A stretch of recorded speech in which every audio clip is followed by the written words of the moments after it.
ملک بھر میں عید الاضحیٰ آج مذہبی جوش و جذبے کے ساتھ منائی جا رہی ہے۔ تمام چھوٹے بڑے شہروں میں نماز عید کے اجتماعات۔ مسلمان نماز عید کی ادائیگی کے بعد سنت ابراہیمی کی پیروی کرتے ہوئے جانوروں کی قربانی میں مصروف۔ ARY ڈیجیٹل نیٹ ورک کی جانب سے اہل وطن کو عید کی خوشیاں مبارک۔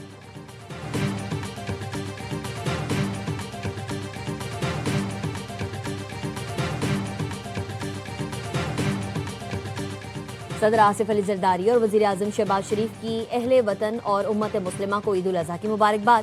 صدر آصف علی زرداری نے کہا، مقدس تہوار حضرت ابراہیم اور حضرت اسماعیل کی اطاعت، صبر، وفا اور ایثار کا عظیم جذبہ یاد دلاتا ہے۔ قومی وحدت کو مقدم رکھتے ہوئے نفرت اور تقسیم کے بجائے محبت، برداشت اور مکالمے کو فروغ دینے کی ضرورت ہے۔ وزیر اعظم کا کہنا تھا، قربانی کا جذبہ انسانیت کے لیے ہمدردی، ایثار اور احساس ذمہ داری اپنانے کا درس دیتا ہے۔ عید پر تنگدست، غربا اور مستحق افراد کا خیال رکھنا ہماری اجتماعی ذمہ داری ہے۔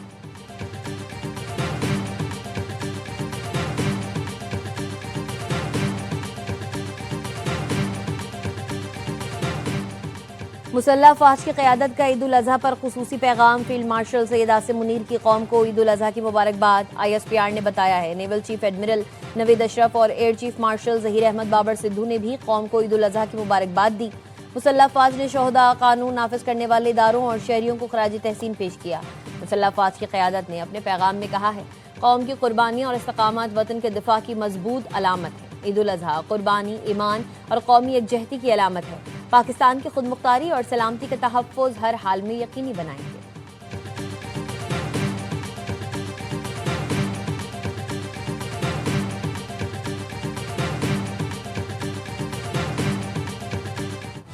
باخبر سویرا عید اسپیشل میں آپ سب کو بہت بہت عید مبارک۔ آپ سب کو بہت بہت عید کی مبارکباد۔ سیاستدان الیکشن سے پہلے وعدہ کر کے غائب ہو جاتا ہے۔ سر آپ کو دیکھ کے نا تھتا ہو گیا ہوں ذرا آدمی آپ ہیں۔ مہندی لگاتی ہیں آپ؟ میں بھی لگاتا ہوں۔ کہاں؟ دمبا جو پالا ہوا اس کو۔ ARY نیوز پر ہوگی بڑی عید پر تینوں دن بڑی انٹرٹینمنٹ۔ ہر بار کی طرح اس بار بھی ہوگا ایک سے بڑھ کر ایک پروگرام۔ باخبر سویرا، ہوشیاریاں، معصومانہ شو میں ہوگی آپ کی پسندیدہ شخصیات سے ملاقات۔ بڑی عید کے 3 دن کہوں خوشیوں اور محبتوں کے رنگ صرف ARY نیوز کے ساتھ۔ حج کے رکن اعظم وقوف عرفہ کے بعد لاکھوں حجاج کی مزدلفہ روانگی۔ آج رات مزدلفہ میں کھلے آسمان تلے گزاریں گے۔ رمی کے لیے کنکریاں چنیں گے۔ فجر کے بعد رمی کے لیے جمرات جائیں گے۔ بڑے شیطان کو کنکریاں مارنے کے بعد قربانی کریں گے۔ سر منڈوا کے احرام کھول دیں گے۔ مسجد نمرہ سے خطبہ حج دیتے ہوئے مسجد نبی کے امام اور خطیب شیخ ڈاکٹر علی عبد الرحمن الحنیفی نے کہا، اے ایمان والو، اللہ سے ڈرو اور تقوی اختیار کرو، عہد کی پاسداری کرو، کسی کو اللہ کا شریک نہ ٹھہراؤ۔ اللہ تعالیٰ فرماتا ہے، آخرت سے ڈرو اور اس کی تیاری کرو۔ قیامت کے دن بہت دردناک ہے۔ جو ایمان لاتا ہے اللہ ان کا دفاع اور مدد کرتا ہے۔ وزیر اعظم شہباز شریف کا ترک صدر اردگان سے ٹیلی فونک رابطہ۔ عید الاضحیٰ کی مبارکباد دی۔ دونوں رہنماؤں کے خطے میں جاری امن کوششوں پر تبادلہ خیال۔ صدر اردگان نے بلوچستان چین بم دھماکے پر گہرے دکھ اور افسوس کا اظہار کرتے ہوئے کہا، دہشت گردی کے خلاف پاکستان کی کوششوں میں ترکیہ ہمیشہ پاکستان کے ساتھ کھڑا رہے گا۔ دونوں رہنماؤں کا حالیہ ملاقاتوں میں کیے گئے اہم فیصلوں پر تیزی سے عمل درآمد یقینی بنانے پر اتفاق۔ ترک صدر طیب اردگان کے ایرانی ہم منصب مسعود پزشکیان سے بھی ٹیلی فونک رابطہ۔ صدر اردگان کا امن مذاکرات کے لیے ترکیہ کی حمایت جاری رکھنے کے عزم کا اظہار۔ کا امید ہے ایرانی عوام جلد تمام چیلنجز پر قابو پا لیں گے۔ امریکی صدر ٹرمپ نے ایران کے افزودہ یورینیم کو تلف کرنے کے لیے تجاویز پیش کر دی۔ ٹروتھ سوشل پر لکھا، ایران افزودہ یورینیم ہمارے حوالے کرے جسے امریکہ لا کر تلف کیا جا سکے۔ افزودہ یورینیم ایران سے مل کر اس کی جگہ پر بھی تلف کی جا سکتی ہے۔ ایرانی یورینیم کو کسی اور قابل قبول مقام پر بھی تلف کیا جا سکتا ہے جس کا جوہری توانائی کمیشن یا مساوی ادارہ تلفی کے دوران گواہ ہو۔ امریکی صدر کے بیان پر ایرانی سفارت خانوں اور قونصل خانہ کا شدید برہمی کا اظہار۔ گھانا میں ایرانی سفارت خانے نے ایکس پر لکھا، افزودہ یورینیم گھر میں ہے، گھر میں ہی رہے گا۔ کینیا میں ایرانی سفارت خانے نے ایکس پر لکھا، ٹرمپ اب تک نیوکلیر ڈسٹ تصور کے وہم میں مبتلا ہیں۔ پچھلی بار آپ نے اصفہان سے نیوکلیر ڈسٹ نکالنے کی کوشش میں 12 فوجی طیارے گوائے تھے۔ بھارتی شہر حیدرآباد میں ایرانی قونصل خانے نے ایکس پر لکھا، اگر ایران نے یورینیم امریکہ کو دینا ہوتی تو جنگ سے بہت پہلے ایسا کر چکا ہوتا۔ مرگ بھر امریکہ اسلامی جمہوریہ کا مستقل نعرہ رہے گا۔ ایران کے سپریم لیڈر مجتبیٰ خامنئی کا سوشل میڈیا پر پیغام، لکھا، امریکہ کو خطے میں مزید اڈے قائم کرنے کا موقع نہیں ملے گا۔ مستقبل امت مسلمہ اور نئی اسلامی تہذیب کا ہے۔ اب وقت کی سوئی کسی صورت پیچھے نہیں جائے گی۔ خطے کی غیور قومی اور سرزمین اب امریکی فوجی اڈوں کی ڈھال نہیں بنیں گی۔ خلیج میں امریکی شرارتوں کے لیے اب کوئی محفوظ پناہ گاہ باقی نہیں بچی۔ فوجی اڈوں کے خاتمے سے امریکہ خطے میں سابقہ حیثیت دور ہوتا جا رہا ہے۔ دشمن ایران کو ہتھیار ڈالنے پر مجبور کرنے کے ہدف میں ناکام ہے۔ خطے کے ممالک نے اپنا حساب کتاب دیکھ لیا ہے۔ ایرانی صدر مسعود پزشکیان کہتے ہیں خطے کے ممالک سمجھتے تھے کہ امریکہ کی خطے میں موجودگی سے ان کو فائدہ ہوگا۔ یہ سمجھتے تھے 3 دن جنگ کریں گے اور ملک کا تختہ الٹ جائے گا۔ یہ سمجھتے تھے رہبر انقلاب کمانڈرز کو شہید کر کے تختہ الٹ دیں گے۔ تختہ الٹنے کے لیے جو انہوں نے سوچا ویسا نہ ہوا۔ یہ ان کی خیام خالی تھی۔ ایران نے امریکہ پر جنگ بندی کی خلاف ورزی کا الزام لگا دیا۔ ایرانی وزارت خارجہ کا کہنا ہے امریکی فوج نے گزشتہ 48 گھنٹوں میں ہرمزگان کے علاقے میں ایرانی تجارتی جہازوں کو نشانہ بنایا، جو سیز فائر کی کھلی خلاف ورزی ہے۔ پاکستان کے ثالثی میں جاری سفارتی کوششوں کے دوران امریکی کارروائیوں نے واشنگٹن کی بدنیتی کو بے نقاب کر دیا، جس کی شدید مذمت کرتے ہیں۔ اس کی تمام تر انداز کی ذمہ داری امریکہ پر عائد ہوتی ہے۔ ایران کسی بھی حملے کو بغیر جواب کے نہیں چھوڑے گا، اپنی خود مختاری کے دفاع کے لیے پوری طرح تیار ہے۔ پاک چین دوستی کی جڑیں بہت گہری ہیں۔ آج ہم یکجان دو قالب ہیں۔ وزیراعظم شہباز شریف کا پاکستان اور چین کے سفارتی تعلقات کے 75 سال مکمل ہونے پر تقریب سے خطاب۔ کہا معاشی اور عسکری میدان میں چین کا کوئی مقابلہ نہیں۔ اس کے باوجود صدر شی جن پنگ تنازعات کے حل کے لیے مذاکرات پر یقین رکھتے ہیں۔ شہباز شریف نے پاک چین ایگریکلچر تعاون پر ورکشاپ سے خطاب میں کہا آئینی دوستی کو زراعت، صنعت، تحقیق اور ترقی اور دیگر اسٹریٹجک شعبوں میں انقلاب میں تبدیل کریں گے۔ وزیراعظم کا IBI کارپوریشن کے ہیڈ کوارٹرز کا بھی دورہ۔ پاک چین اقتصادی اور تکنیکی تعاون کو مزید وسعت دینے کے عزم کا اعادہ۔ شہباز شریف نے بیجنگ میں چینی کاروباری وفود سے ملاقاتیں کی۔ وزیراعظم چین کا 4 روزہ دورہ مکمل کر کے لاہور پہنچ گئے۔ قطری وزیراعظم شیخ محمد بن عبد الرحمن الثانی کا سعودی وزیر خارجہ فیصل بن فرحان اور مصری وزیر خارجہ سے ٹیلی فونک رابطہ۔ دو طرفہ تعلقات اور امریکہ ایران تنازعات تفصیلی گفتگو۔ قطری وزارت خارجہ کے مطابق پاکستان کی ثالثی کی کوششوں پر تفصیلی تبادلہ خیال۔ خطے میں کشیدگی کو کم کرنے، سلامتی اور استحکام کو فروغ دینے کے لیے پاکستان کی مخلصانہ کوششوں کی حمایت کرنے پر اتفاق۔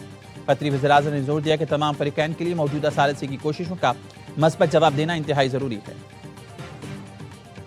پاکستان کے ثالثی کردار کی عالمی سطح پر پذیرائی۔ TRT کا کہنا ہے امریکہ ایران کشیدگی کے دوران پاکستان قابل اعتماد ثالث کے طور پر سامنے آیا۔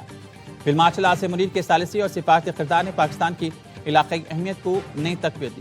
فیلڈ مارشل عاصم منیر حقیقت پسند اور نتائج پر مبنی سفارتی انداز رکھنے والی شخصیت کے طور پر سامنے آئے۔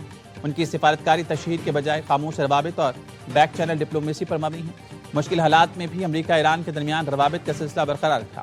پاک بھارت کشیدگی کے بعد فیلڈ مارشل عاصم منیر کی عسکری اور سفارتی ساکھ مزید مضبوط ہوئی۔ پاک سعودی دفاعی معاہدے نے پاکستان کی علاقائی ساکھ کو مضبوط کیا۔ فیلڈ مارشل عاصم منیر نے پاکستان کی مغربی سرحدوں پر دہشت گردی کے خلاف سخت موقف اپنایا۔ As a friendly neighbor of Iran and brotherly countries of the Gulf, and a country with long-standing ties of amity with the United States, Pakistan consistently stood for restraint, de-escalation, and a return to diplomacy.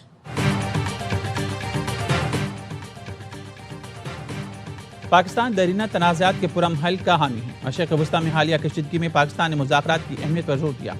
کشیدہ صورتحال نے عالمی سطح پر معاشی challenges بھی پیدا کیے۔ پاکستان نے کشیدگی میں کمی کے لیے مخلصانہ کاوشیں کی ہیں۔ عالمی قوانین اور معاہدوں کی پاسداری یقینی ہونی چاہیے۔ نائب وزیر اعظم اسحاق ڈار کا سلامتی کونسل میں عالمی امن و سلامتی برقرار رکھنے سے متعلق مباحثے سے خطاب۔ کہا پانی کا بطور ہتھیار استعمال ناقابل قبول ہے۔ سنتاز معاہدے کی یک طرفہ معطلی تسلیم نہیں کرتی۔ چند ایک ملکوں کو فائدہ دینے کے بجائے تمام رکن ملکوں کے مساوی کردار کو تسلیم کرنا ہوگا۔ 8 دہائیوں سے مسئلہ کشمیر حل طلب ہے۔ پاکستان نہتے فلسطینیوں کے حقوق کا بھی حامی ہے۔ نائب وزیر اعظم اسحاق ڈار کی نیو یارک میں کوسٹاریکا کے وزیر خارجہ سے ملاقات۔ باہمی دلچسپی کے مختلف شعبوں میں تعاون مزید مضبوط بنانے پر اتفاق۔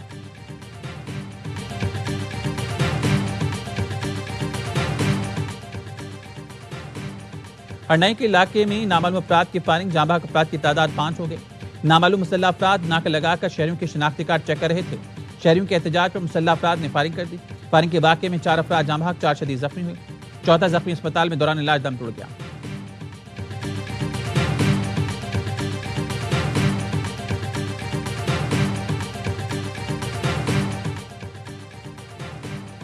کراچی میں قربانی کا جانور نہ ملنے پر رقم واپس لے کر آنے والا شہری لٹ گیا۔ گارڈن شو مارکیٹ میں ملزمان نے بلڈنگ میں گھس کر شہری سے 12 لاکھ روپے چھین لیے۔ ملزمان نے شہری کا تعاقب کر رہے تھے۔ شہری جیسے ہی بلڈنگ میں داخل ہوا، ملزمان لاکھوں روپے سے بھرا بیگ چھین کر فرار ہو گیا۔ واردات کی CCTV فوٹیج AY نیوز نے حاصل کر لی۔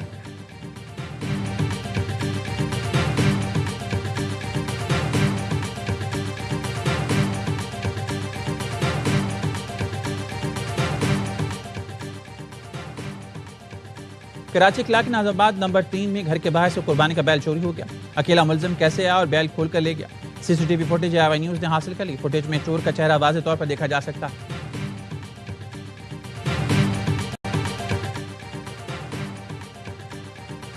کوکین ڈیلر انمول اور پنکی کو گردوں میں تکلیف، جیل حکام کا ملزمہ پنکی کا SIUT سے طبی معائنہ کرانے کا فیصلہ۔ سندھ جیل حکام کا پولیس کو سخت سیکیورٹی اسکواڈ فراہم کرنے کے لیے مراسلہ۔ جیل پولیس نے پنکی کی اسپتال منتقلی کی تردید کر دی، کہا ملزمہ پنکی کا معائنہ جیل کے ڈاکٹرز نے کر لیا ہے، کسی بھی دوسرے اسپتال منتقل نہیں کیا جا رہا۔ ملزمہ کو گردوں میں تکلیف کی شکایت، معدے اور آنکھوں کے امراض بھی ہیں۔ جیل ڈاکٹرز نے ملزمہ کی حالت تسلی بخش قرار دی۔ تفتیشی ذرائع کا کہنا ہے جیل کسٹڈی کے بعد تاحال تفتیشی پولیس نے پنکی سے تفتیش نہیں کی۔ تفتیشی پولیس کا موقف ہے بیان کے لیے عدالت سے اجازت لینا پڑتی ہے۔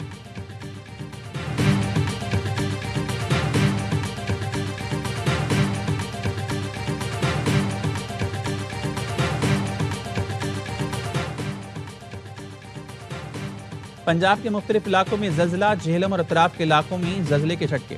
جلال پور شریف میں چھت گرنے سے 12 سالہ بچہ جاں بحق، جہلم میں گھر کی چھت گرنے سے 9 افراد زخمی ہوئے۔ زلزلہ اور لینڈ سلائڈنگ سے کئی مکانوں کو نقصان، پنڈادن خان جلال پور شریف میں نقصانات ہوئے۔ حویلی لکھا، حجرہ شاہ مقیم، منڈی بہاؤدین اور گردنما میں زلزلے کے شدید جھٹکے محسوس کیے گئے۔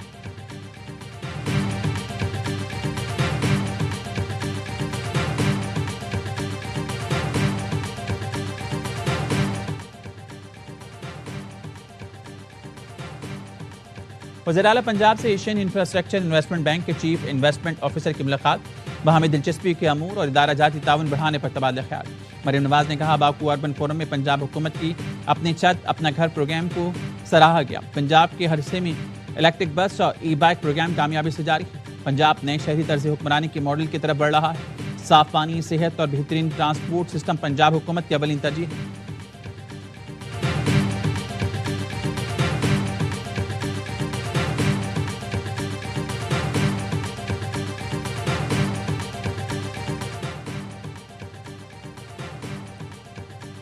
دنیا میں کوئی ایک ملک دکھا دیں جہاں سڑکیں وزیر اعلیٰ یا گورنر بناتا ہو، پانی سیوریج لائن، کچرا اٹھانے کے معاملات دیکھتے ہوں۔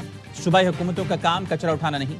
ہمارے ہاں کئی سال تک بلدیات انتخابات بھی نہیں ہوتے۔ کیا نیو یارک، استنبول، شنگھائی ایک دن بھی اپنے میئر کے بغیر چل سکتے ہیں؟ وفاقی وزیر صحت مصطفیٰ کمال کی پروگرام آن مائی ریڈار میں گفتگو، کہا ایران میں بمباری کے دوران بھی سڑکوں پر کچرا جمع نہیں ہوا، اسپتال اپنا کام کر رہے ہیں، شہریوں کو پانی مل رہا ہے۔ دنیا سمجھ چکی ہے 90% شہری سہولیات مقامی حکومت دیکھتی ہے۔